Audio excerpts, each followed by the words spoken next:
Brooklyn Brawler tweeted earlier, "Hey everybody, what was your favorite part of Raw last night?" And I had to reply and tell him when it ended. I actually found myself asleep in the main event segment. Yes, me. I found myself lean my head back and say, I'm just going to shut my eyes for a minute because nothing in the next minute's going to happen important. I open my eyes, 4 minutes have gone by, and nothing has still happened. Come on, man. Last night was painful, full of pain. I understand it's a go-home show to pay back. I understand there's things that you rightfully do and do not do on a go-home show. You get them to buy the goods, you get them to tune in, you get them to do the final hard sell.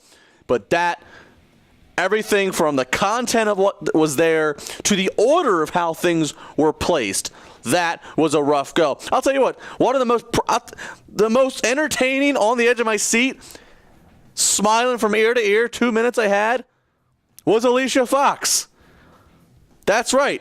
When Alicia Fox and her post-match antics going off like she's just doing her own thing, almost like she's shooting, not saying she was, but she went out there and just did her thing. That was the most entertainment I found compacted in 2 minutes of that whole show. There's nowhere else to go with the Wyatt family and John Cena until we get to the pay-per-view. What happens there, that'll dictate the future, if this is the end or if they have more in store. The Shield and Evolution, Shield's riding high on momentum. Gotta think they're going to win again this Sunday. And this could be the dismissal of Batista since he apparently needs to go do some work with his Hollywood obligations.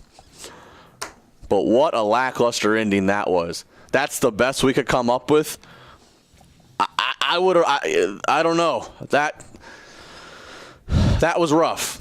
And then we look at the WWE World Heavyweight Championship picture. They tell us to tune in at Raw in England. Tune in for that. We're going to make a decision on the title. Nope, nothing happened. Tune in to Raw in Knoxville. We're going to make a decision on the title. Nothing happened. Tune in to Payback, Chicago. We'll see what happens. I'll tell you this right now.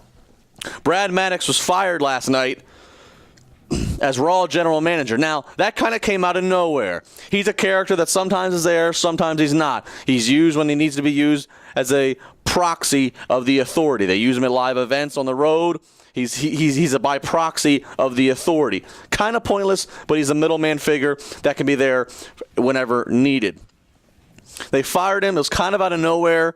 They've shown they don't really have any interest to have him be as a wrestler. Whenever they have made him a wrestler, they've made him a joke of such. He's been a referee, both legitimately and a referee for hire, so to speak. He's been this talking mouthpiece role, which I like him in, but they just fired him, so it has to be done for a reason. They did it for a reason. There's no way they just said, we're just going to fire Maddox for no damn reason. No, they fired him because they want a new GM. I think they want a new GM, and Daniel Bryan would be the perfect fit. If the guy's not going to be able to wrestle for a few months, but you still want to keep him on programming, he still draws some of the best segment ratings that they can possibly do, he and John Cena. Having him be the GM where he has a direct struggle and fight with the authority, that is a situation that is better off than no Daniel Bryan. Having him and the authority having to work together and, of course, end up working against each other, and it keeps that fire burning for whenever Bryan is healthy again. That is the reality. That's what they do if they were smart. Whether or not they will, we shall find out soon enough. 412-320-7925, sportstalk@tribweb.com. Tweet me at Justin LaBar. We got plenty more coming up.